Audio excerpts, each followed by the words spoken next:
하나님, 이 시간은 하나님의 시간입니다.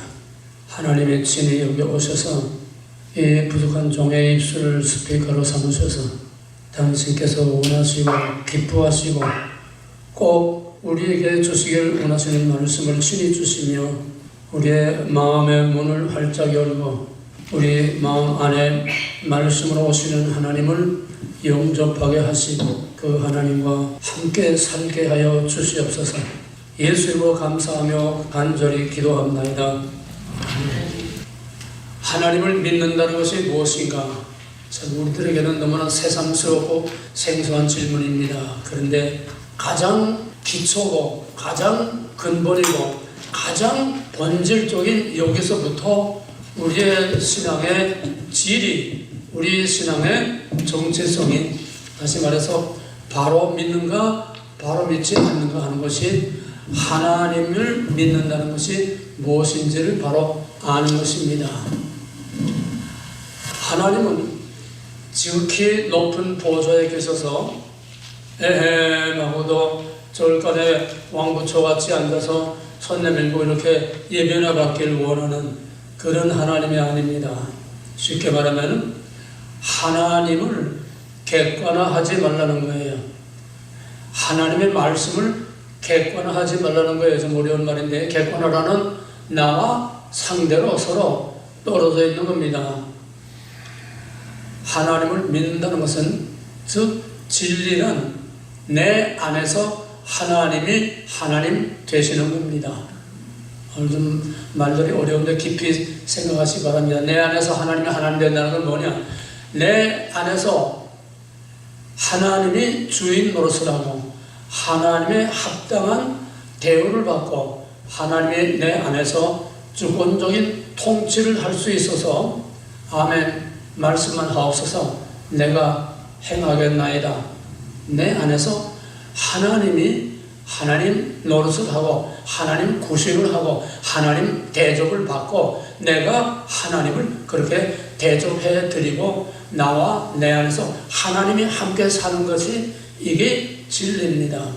그렇지 않은 진리는, 성경의 진리는, 어떤 박물관에 있는 어떤 그런 책의 진리는, 교회에 앉아서부터 예배를 드리는 그런 진리는 다 객관화된 하나님, 객관화된 진리, 석굴암의 부처처럼 하나님 모셔놓고 예배드리는, 이걸 여러분 잘 구별하시기 바랍니다.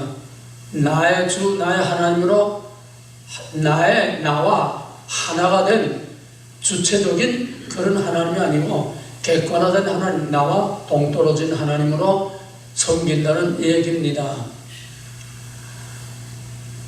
그래서 우리는 언제든지 하나님을 믿는다는 것을 하나님에 관한 지식, 하나님의 말씀, 하나님이 하신 말씀, 이거를 전하고 성경을 많이 알고 열심히 뭔가 교회에서 봉사하고 열심히 우리가 평생 목회를 하고 정말 잠도 제대로 못 자고 별별 소리 다 들어가면서 열심히 하고 뭐 하는 게 믿음이 아니라는 겁니다. 그게 캐톨릭의 공로신앙이고 모든 이단들의 행위신앙입니다. 하나님은 하는 것을 원치 않고 되는 것을 원합니다. 하나님이 원하는 사람이 되기를 원합니다. 마르다가 열심히 하는 건 나쁘지 않아요. 교회에서 열심히 봉사하고 뭐 교회에서 하나님을 위해서 교회를 위해서 평생 바쳐서 목회를 하고 뭐 당할 일 못 당할 일 들을 말 못 들을 말 다 들어가면서 열심히 하는 거, 그건 나쁘다는 게 아닙니다. 그것이 전부가 아니라는 겁니다. 그거는 형태입니다. 껍데기입니다. 내 믿음이 거기서 나타나야 되는 겁니다. 그래서 진짜 진리는 내 안에서 하나님 되는 것이다. 하나님을 객관하지 말고 하나님을 주관하라. 베드로의 신앙고백을 예수님은 아주 칭찬했습니다. 베드로의 신앙고백은 신학적으로 완벽한 기독론입니다. 저는 그리스도시요 우리의 구세주 살아계신 하나님의 아들입니다. 뭐 또 할 말 있습니까? 그게 우리가 고백하는 신앙고백이죠. 그런데 그거는 내가 한 것이 아니라 아버지께서 그렇게 너를 하게 하시는 겁니다. 신학적인, 객관적인, 보편적인, 일반적인 누구나 다 할 수 있는 그런 신앙 고백이라는 말입니다. 물론 우리는 가장 기본적인 그 신앙 고백 위에 우리 교회가 서 있습니다. 그런데 의심이 많던 도마는 예수님이 죽었다가 부활했다는 말을 나는 믿을 수 없어. 내가 보기 전에는 믿을 수 없어. 예수님이 나타났습니다. 내 손을 보고 내 옆구리에 손을 넣어보아라. 그때 도마가 거제에서 무릎을 꿇고 한 고백은 객관적인 신학적인 교리적인 일반적인 그런 신앙 고백이 아니고 당신은 객관화된 겁니다. 당신은 그리스도시요 하나님의 아들입니다. 객관화된 신앙 고백입니다. 도마는 그렇지 않았습니다. 나의 주, 나의 하나님이요. 베드로의 신앙 고백과 도마의 신앙 고백. 도마는 예수가 진정 자기의 왕, 자기의 주, 자기의 생사복을 주관하는 바로 자기의 주권자로 받아들이고 고백을 하는데 베드로는 You are. 당신은 이런 사람입니다. 그건 누구나 다 할 수 있는 객관화된 신앙 고백입니다. 이것을 우리는 모든 우리의 신앙생활 전반에 다 적용시킬 수가 있습니다. 하나님은 높은 보좌에 앉아 계셔서 에헴하고 예배를 받으시기를 원하지 않습니다. 세상 모든 종교, 세상 모든 신이라는 것은 가만 앉아서 그냥 갔다가 바치고 풍악을 올리고 놀러 신을 즐겁게 올리고 그래서 뭐 복이나 받아 먹으려고 하고 선영당 신앙입니다. 우리가 장소와 형태만 다르지 우리가 필요할 때 절간에 가서 사주를 바치고 돈을 바치고 거기다 복을 빌고 오는 것처럼 우리가 절기 따라서 교회에 나와서 하나님을 예배하고 우리가 가는 거 객관화된 예배의 대상으로서의 하나님으로만 믿는 것은 이거는 선왕당 신앙, 무당 신앙이나 다를 게 없습니다. 형태만 달랐지요. 그러면 하나님 믿는다는 건 뭐냐? 하나님을 멀리 모시는 게 아니라 나의 주, 나의 하나님으로 자기의 생명으로 하나님을 모시고 하나님과 동거하는 삶을 사는 것입니다. 에녹이 하나님과 동행하더니 여기에 있지 않더라. 하나님과 동행했다는 것은 같이 사는 걸 말합니다. 예수님의 제자들은 3년 동안을 예수님과 함께 먹고 자고 뒹굴고 그냥 3년 동안 같이 지냈지만은 예수님의 제자들은 진짜 예수와 동거하지를 못했습니다. 진짜 예수의 정체를 몰랐습니다. 베드로가 주는 그리스도의 살아계신 하나님의 아들입니다. 대표적인 그런 제자들을 대표해서 위대한 신앙고백을 했음에도 불구하고 불과 몇 시간 먹혀서 예수를 3번이나 모른다고 부인하고 저주하고 I don't know. 이게 객관적인 신앙입니다. 교리적인 신앙입니다. 신학적인 신앙입니다. 의식적인 신앙입니다. 그러나 사도 요한은 그런 위대한 신앙을 하진 않았습니다. 사도 요한은 제자들 중에서 자기 가장 나이가 어린 그런 제자지만은 예수님을 누구보다도 깊이 사랑했고 누구보다도 예수님의 깊은 마음을 알았고 예수님과 항상 가까이서 비비되면서 가장 친근하게 예수님과 같이 살았습니다. 그래서 요한은 제자들이 다 도망갔을 때도 죽으면 죽으리라 예수와 함께 살고 예수와 함께 죽고 십자가에까지 나아간 살아있는 순교자가 되어서 마지막 때에 전 성경의 결론이고 우리 신앙의 결산이고 전 우리의 역사의 마지막 종지부를 찍는 그 위대한 종말에 대한 계시록을 성경의 결론으로 쓰게 했습니다. 가장 사랑하는 자 요한은 베드로처럼 You are 당신은 어떤 뭡니까? 그게 아니라 당신은 도마처럼 당신은 나와 당신도 떨어질 수 없는 나의 주, 나의 하나님입니다. 객관화된 하나님, 중간화된 하나님. 우리에게는 전 성경을 압축하면 모세오경이 됩니다. 모세오경만 했으면 그 이후에 모든 것 신약 성경 다 없어도 하나도 부족한 게 없어요. 그 안에 다 있습니다. 모세오경을 또 압축하면 창세기, 출애굽기, 레위기 세 책이 됩니다. 창세기는 언약, 출애굽기는 언약의 성취, 레위기는 바로 언약의 성취 후에 오는 성전의 성막의 얘기입니다. 출애굽기는 언약의 성취로서 하나님이 아브라함에게 약속한 그 백성들을 애굽에서 이끌어내셨습니다. 모든 사람들은 심지어 신학자들까지도 출애굽기를 구출하는 여기에 의미를 두고 있습니다.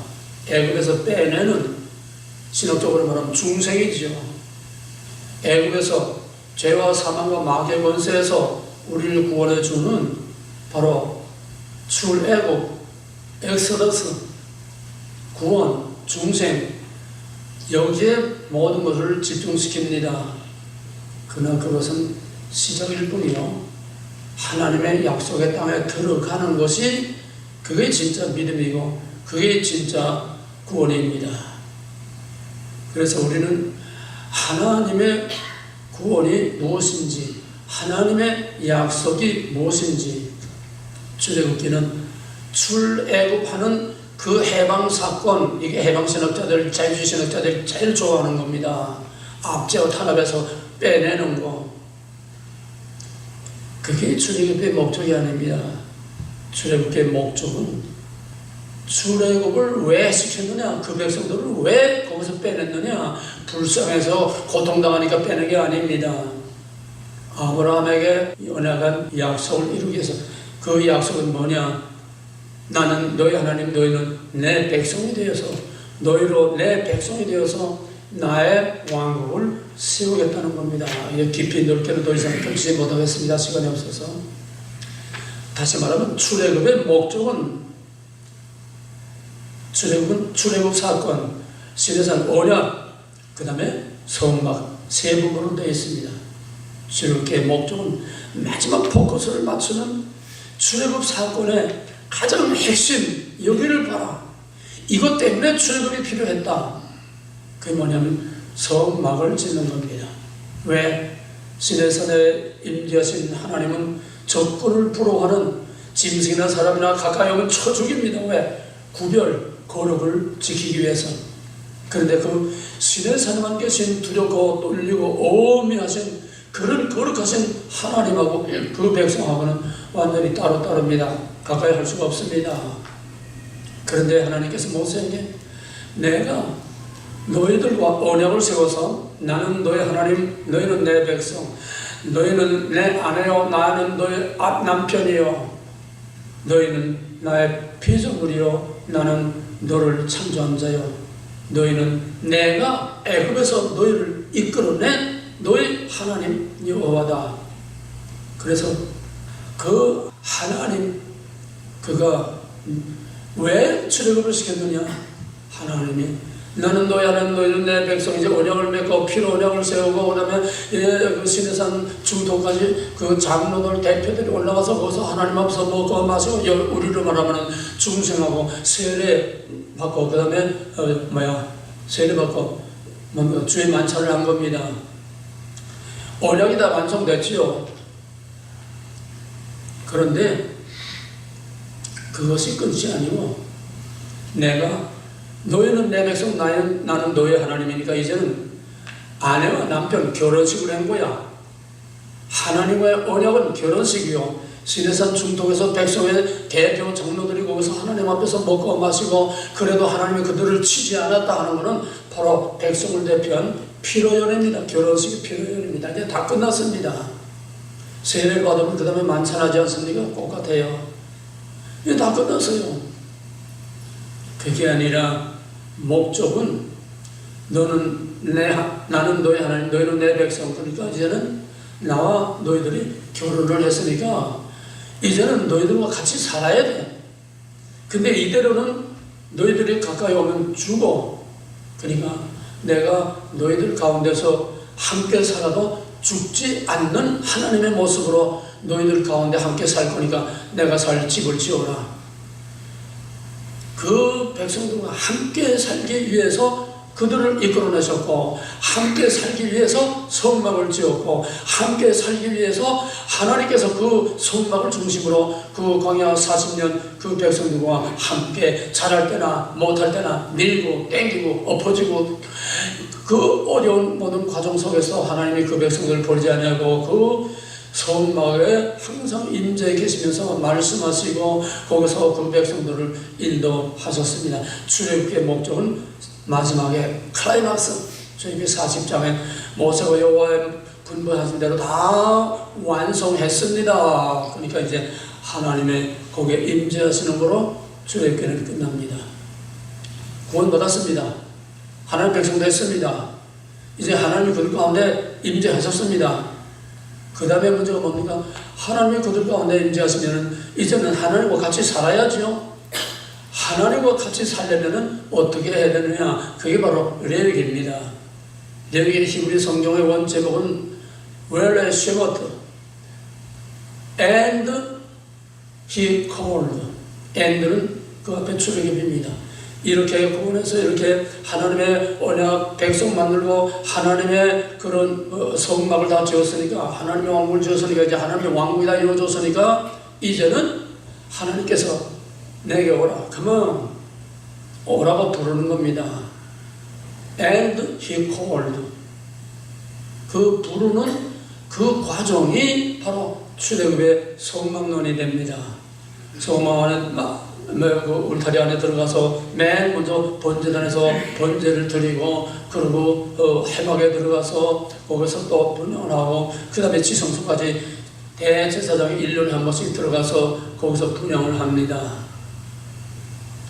근데 회막을 보면은 회막이 성소와 지성소 둘로 나눠져 있어요. 왜 둘로 나눠졌느냐?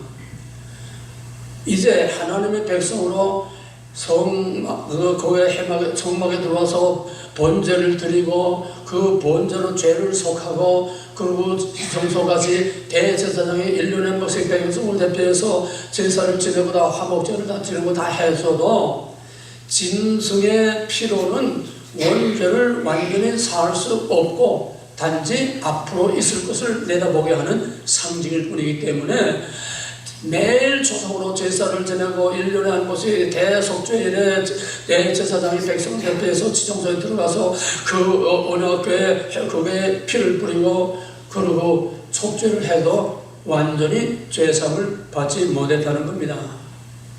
하나님이 같이 살라고 백성을 구원하고 같이 살라고 언약을 세우고 같이 살기 위해서 내 집을 지으라고 했는데 아직도 합방을 못하는 거예요.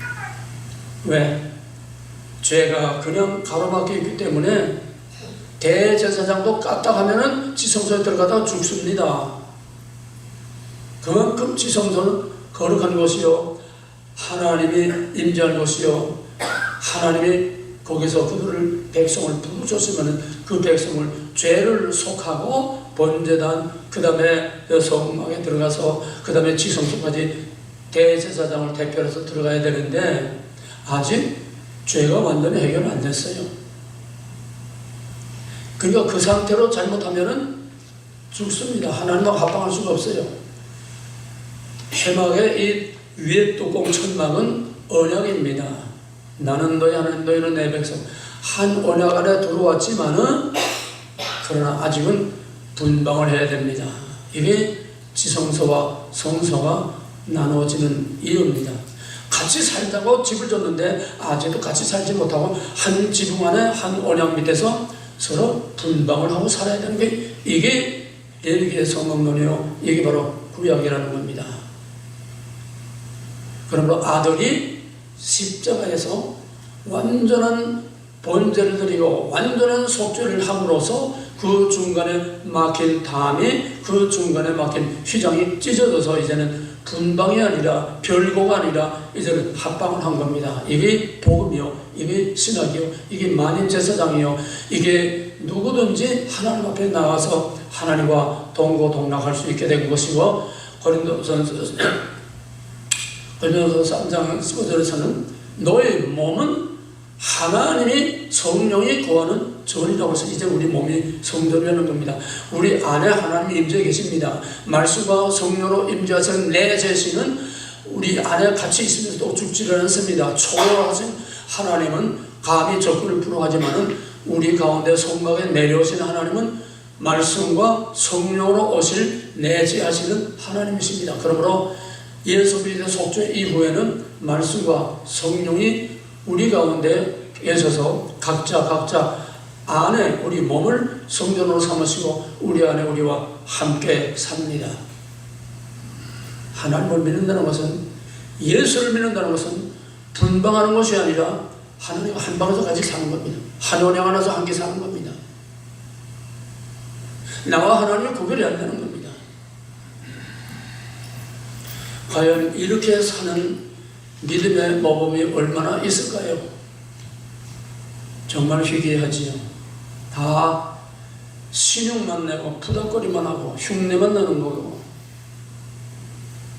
이게 교회의 실상이요, 유대인들의 신앙의 실상이요, 이게 오늘의 우리의 믿음의 실상이 아니라고 말할 수 없습니다. 하나님은 그 백성이 잘할 때나 못할 때나 항상 그 백성들 가운데 함께 계신, 그 백성들과 함께 불기둥과 구둥기둥과 그 40년 광야를 계속 함께 가셔서 끝내 약속의 땅까지 이끌고 들어갔습니다. 하나님과 동거하고 하나님과 동행을 했습니다. 하나님은 그 백성과만 아니라 그 백성의 역사 속에 들어와서 그 이스라엘 백성의 역사 속에서 밀고 땡기고 그냥 그 씨름을 하며, 마치 보강나루토의 야곱과 씨름한 것은 전 이스라엘의 구속사를 내다보게 하는 겁니다. 하나님과 씨름하는 게 이스라엘의 역사예요. 이게 구속사입니다. 결국 그러다가 어떻게 됐습니까? 성전, 솔로몬의 그 아름다운 성전 다 깨뜨려버렸지요. 왜? 이 껍데기 가지고는 이제는 안 된다. 내가 너희 안에, 너희가 내 안에, 이제는 너희와 내가 이제는 껍데기 성막이 아니라 내가 너희 안에, 너희가 내 안에 함께 살기를 원한다. 이게 하나님이 원하는 믿음이에요. 오늘 우리 믿음을 스스로 다시 한번 처음 정리해 보시기 바랍니다. 그래서 하나님은 그 이스라엘 공동체만이 아니라 한 사람 한 사람 하나님의 약속이 있는 택하신 백성 하나하나를 하나님은 눈여겨보시면서 항상 와치하고 항상 같이 살고 같이 동행합니다. 우리가 하나님 모를 때도, 내가 세상에서 막 그냥 방황할 때도 하나님은 여전히 나와 함께 하셨습니다. 그런 것을 어떻게 다 말할 수 있겠습니까? 여러분도 수많은 체험을 했을 겁니다. 하나님이 여러분을 도와주시고, 어떤 때 어떤 위기에서 도와주시고, 여러분을 어떻게 여기까지 인도하셨는지 누구나 다 경험을 했을 겁니다. 그런데 대부분의 사람들은 그저 있을 수 있는 일, 당연한 일, 우연한 일, 내가 살아온 과정을, 그게 하나님이 함께 계신다는 것을 다 잊어버리고 삽니다. 내가 병원에 들어가서 다 죽을 뻔하다가 살아나오고, 그 병원에서 그 치료를 잘해서 살아나왔다. 우연은 없습니다. 하나님 안에 우연은 없습니다. 하나님 밖에서 되는 일은 하나도 없습니다. 참새 한 마리도 하나님의 허락 없이는 땅에 떨어지지 않는다고 하는데, 하물며 하나님의 약속된 창세전부로 예정하고 선택하고 생명처에 기록한 자기의 그 백성 그리스도 하나님의 아들을 찢어서, 갈갈이 찢어서 우리를 구원하신 그 거룩하고 그 영광스러운 하나님의 자녀들을 하나님이 왜 모른 척하게 했습니까? 하나하나 우리의 일동, 일거수, 일투족, 우리의 삶 자체 하나님이 항상 같이 하는데, 우리는 때로는 아유 귀찮아요, 좀 따로 삽시다. 요즘은 결혼을 하지 않고 사는 독신자들이 점점 늘어나고 있습니다. 서로 귀찮다는 거예요. 서로 얽혀 매가지고 뭐 이러니 저러니 망당하면서 우리 그렇게 살지 말자. 편하게 살자. 쉽게 살자. 언제든지 우리가 필요하면 필요한 때 만나서 엔조이하고 그거로 끝나고 이러고 저러고 하려고 따지지 말자는 거예요. 자유를 누리겠다는 거예요. 요즘은 사람들도 하나님하고 동거하는 걸 싫어합니다. 하나님 좀 따로따로 삽시다. 그래서 필요한 때 나가서 우리가 하나님 안녕하셨습니까? 하나님 잘 주무셨습니까? 그동안에 일주일 동안 하나님 잘 계셨습니까? 그래서 인사하고 그러고 또 박수 치고 찬양하고 그러고 돌아가고 맙니다. 절간에 가서 빌고 오는구나. 교회 가서 찬양하고 뭐 예배 드렸다고 하고 그리고 스스로 어떤 위안을 받고 만족을 받고 복 받기를 바라고 그리고 복이나 빌고 가는구나. 뭐가 다르습니까? 하나님은 자기 백성 하나하나를 개별적으로 이름을 생명적인 기록했고 이름을 일일이 하나하나 아브라함아 모세야 다윗아 이름을 하나하나 불러주시는 1대1의 인격적인 관계로 우리와 관계하고 우리와 함께 살기를 원하지 그렇게 객관화된 신으로 멀리서 예배를 받기를 원하는 그런 하나님이 아닙니다. 이스라엘 백성들은 하나님 성전 안에만 계신 줄 알았어요. 그래서 성전만 가서 예배하는 줄 알았어요. 성전 다 파괴되고 이방 땅에 사로잡혀가니까 미신가 하나님이 어디 갔느냐? 우리 어디서 하나님 만날 수 있는 어디서 하나님 예배할 수 있느냐? 여기서 신관이 바뀌고 예배관이 바뀌고 교회관이 바뀌고 다 바뀌는 겁니다. 하나님은 성전에만 갇혀있는 하나님 아닙니다. 우리가 하나님 교회만 가둬놓고 밖에 나가서 마음대로 살다가 또 하나님 안녕하셨습니까? 와서 또 지성소에 하나님을 가둬둔 유대인들이나 교회에 하나님을 가둬들고 교회 문만 나가면은 자기 멋대로 살다가 또 생각나면 필요하면 정해진 절기에 나와서 하나님 안녕하셨습니까? 인사하고 돌아가는 이게 아닙니다. 같이 사는 겁니다. 때로는 하나님의 간섭이 귀찮습니다. 때로는 하나님의 간섭이 우리에게 어떤 고통을 줍니다. 때로는 하나님께서 우리에게 기쁨을 줍니다. 천사라고 하면은 하얀 옷 입고 날개가 달아서 뭘 날아다니는 천사 아닙니다. 하나님의 쓰임을 받는 거, 하나님이 불임을 받는 거, 하나님이 보내신 하나님의 쓰임 받는 그 존재들이 다 천사입니다. 창세기 18장에 소돔과 고모라를 엎으시려고 세 천사가 아브라함을 찾아왔을 때 사람의 모습으로 왔지 뭐 날개 달린 천사가 온 거 아니에요. 이제 있는 것을 옛적에 있었고 장래에 있었고 옛적에 있었는데 하나님이 이미 지나가는 것을 다시 찾으시느니라. 구약에 천사가 있었으면 신약시대도 천사가 있고 지금도 천사가 있습니다. 우리 안에 임재해 계시는 말씀과 성령은 하나님이십니다.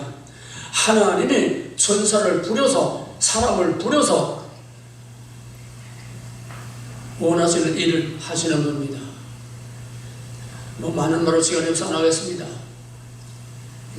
이 어려운 거를 간단하게 쉬운 예를 들겠습니다. 지난 2월 달에 우리 은퇴 목사에 모이고 저 왕관에 조선관리 거기서 이제 지사를 할 때에 아니 느닷없이 저 박종자 사모가 케이크를 갖다 쪼개놓고 해피 볼스데이를 하는 거예요. 이게 뭡니까 도대체? 나도 모르던 해피 볼스데이가 오늘 이창훈 목사님 생일입니다. 아, 나 거기서 언제 내 생일 해달라고 그랬습니까?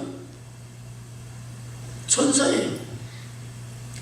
하나님의 보내심을 받은 하나님이 부리는 천사입니다. 야, 오늘 이창훈 생일이다. 가서 좀 이렇게 해줘라. 내가 언제 뭐 요구를 했습니까?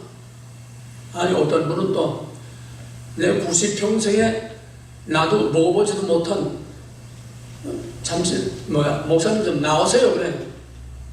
영문을 모르고 나갔더니 이 보따리 하나 주면서 그 비싼 4,500불, 3,400불, 4,500불 하는 염소탕을 주더래요. 목사님 요즘 좀 비리비리한 것 같아서 목사님 지금도 말씀을 외치는데 이거 먹고 이거 잡수고 빵빵 외쳐야 됩니다. 건강해야 됩니다. 아니 내가 어제 그 비싼 걸 해달라고 그랬습니까? 하나님이 보낸 천사입니다. 긴 얘기 하나만 더 얘기하고 말겠습니다. 이번에 4월 27일 우리 드러너시 2기 졸업식을 하려고 이제 한국에 나가는데, 우리 집사람이 슈퍼에 뭐 야채 같은 거 먹는 사람을 슈퍼에 들어갔다가 우리 드러너 6기생을 만났어요. 너무 반갑다고 서로 그러면서 목사님 어디니, 목사님 차에 있다고 그러면 차에까지 나와서 너무 반가워서 그냥 나갔다 무척 사랑하고 사랑을 많이 받던 자매입니다. 그래서 내가 이제 4월 27일 한국 간다고 하니까 자기도 한국 간다고 그래요. 목사님 언제 가요? 나는 23일날 비행기표 끊어놨다 그러니까, 그래가지고 우리 아들이 이제 별 끊었으니까 우리 아들하고 연락하고 뭐 해야, 나는 아시아나 표를 끊었거든요.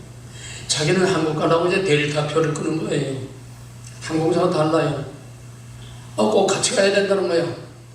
그래가지고 내가 산 걸 다 캔슬하고 이제 페널티 물고 캔슬하고, 그 다음에 자기 비행기에다가 그 수유를 아닙니다. 델타에다가 또 이거 합해가지고 델타의 표를 끊어가지고, 나는 이코노미 탔는데 자기는 한 단계 올려서 비즈니스에 나하고 옆자리에 같이 앉아서 갈 수 있도록 며칠 동안 이걸 다 만들어서 한날 한시에 같은 비즈니스에 같은 옆자리에 앉아서 가고 왔습니다. 이젠 귀가 하나도 안 들려서요, 혼자 못 댕기겠어요. 뭘 먹겠냐고 하는지도 몰라요. 때가 되니까 하나님께서 이제 90이 넘으니까 하나님께서 이런 천사를 보내줘서 내 비서를 딱 보내줘서, 이거 천사죠, 어디 사람입니까? 어떻게 그렇게 맞추려도 맞춰요? 몇 년 전부터 계획해서 맞추려도 그렇게 한 달 한씩 같은 자리 같은 좌석에 같이 앉아서 가게 할 수가 없어요. 더더구나 가는 것만 아니라 오는 것까지 다 딱 맞춰가지고 얼마나 편하게 갔다가 편하게 왔는지. 하나님과 함께 사는 거 이런 겁니다. 우연은 없습니다. 여러분도 수없이 많은 경험이 있었을 겁니다. 다만 몰랐을 뿐이에요. 당연하게 평범하게 그저 세상을 이렇게 살아가는 하나의 과정으로 그냥 그렇게 넘어갔지, 하나님이 하셨다고 딱 하나님의 그 섭리로 그렇게 받아들이고 고백하고 그렇게 하나님과 같이 사는 그걸 깨닫지 못했을 뿐입니다. 우연은 없습니다. 이제부터 무슨 일을 하든지 어디를 가든지.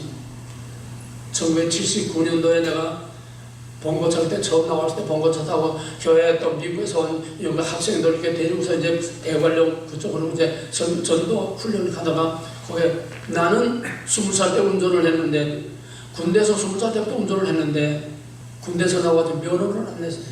면허가 없어요. 그 부목사는 면허 낸 지 한 달밖에 안 됐지만 면허증이 있어요. 그러니까 누가 운전하니까 면허증 있는 놈이 운전해야죠. 거기에서 막 꾸불꾸불하는 거기에서 차는 다 제끼고 그냥 막 추월해서 나가고, 거기서 90km 놓고 막 내려가는 거 내리막길로 해. 아이고. 그래서 거두절미하다 생략하고 거기서 20m 남떨어져 굴러 떨어져가지고 차가 여기서 하고 빠까빠까빠까 불 들어가지고 척추가 3개가 나왔습니다. 그런데 그 해에 내가 받은 말씀이 시편 23편 4절, 내가 비록 사망의 음침한 골짜기에 달릴지라도 해를 두려워하지 않을 것은 주께서 나와 함께 하심이라. 주의 지팡이가 나를 안위하시나이다. 말씀이 육신이 되어 내 삶에 나를 사망의 음침한 골짜기에서 나를 이렇게 멀쩡하게 살려줬습니다. 이런 체험을 수도 없습니다. 오늘부터 하나님과 함께 사시길 바랍니다. 분방하지 맙시다. 합방합시다. 나가든 들어오든 좋을 때나 나쁠 때나 밝을 때나 어두울 때나 항상 하나님을 내 앞에 모시며 여호와를 내 앞에 모시며 항상 하나님을 내 앞에 모시고 내 안에 모시고 하나님과 얘기하고 대화하고 교제하고 밀고 땡기고 야곱처럼 하나님하고 씨름도 하고 하나님과 살아있는 인격적인 관계를 가지고 살자는 겁니다. 쉽게 말해서 부부 관계처럼 살자는 거예요. 밀고 땡기고 싸우고 뭐 그래도 한 지붕 밑에 같이 사는 것처럼 우리가 하나님하고 같이 산다는 게 결코 편한 것만 아닙니다. 복만이 아닙니다. 어떤 때는 가슴이 찔리는 것도 있습니다. 그래도 서로 다투면서도 한 지붕 안에 사는 부부처럼 때로는 불편하고 때로는 좀 너무나 감사하지만 하나님하고 같이 살길 바랍니다. 이제 성막도 아니고 성전도 아니고 교회도 아니고 이제는 여러분의 가정 아니 여러분의 가정도 아니고 여러분 자신이 성막이 되고 여러분 자신이 성전이 되고 여러분 자신이 하나님의 임재에 계시는 것이 되어서 말씀과 성령으로 우리 가운데 임재에 계시는 하나님과 함께 살고 함께 죽고 함께 울고 함께 통곡하고 함께 탄식하고 하나님과 마음과 뜻을 같이 해서 같이 살면은 살든지 죽든지 다 하나님 안에서 영광이 되게 하시는 줄 믿으시기 바랍니다. 기도하겠습니다. 감사하신 하나님, 말로 입으로 찬성으로 그저 교회에 왔다 갔다 하는 거로 우리의 머리와 생각으로만 믿지 말고 하나님을 객관화된 하나님으로 아니라 내 안에서 나눌래야 나눌 수 없는 살과 피가 되고 생명이 되고 내 호흡이 되고 내 영혼이 되어서 하나님과 언제 어디에나 같이 살고 같이 죽는 동행하는 삶, 동거하는 합방하는 한 하나님 안에 하나가 되게 하여 주시옵소서. 앞으로 우리에게 어떤 환란이 올지 모르지만은 하나님과 동거하는 사람들만이 끝까지 그 고난을 이기고 영광의 면류관을 쓸 줄로 믿습니다. 그날까지 하나님 우리 각자와 동행해 주시고 우리의 하나님을 문 밖에 세워두지 마시고 우리의 교만한 마음의 문을 활짝 열고 죽으면 죽으리라 나의 주 나의 하나님 받아들여서 우리 마음 안에 항상 하나님을 모시고 사는 산 제사 산 제단이 우리 안에 이루어지게 하여 주옵소서. 나의 왕 나의 하나님으로 살게 하여 주시옵소서. 예수 이름으로 감사하며 간절히 기도하옵나이다. 아멘.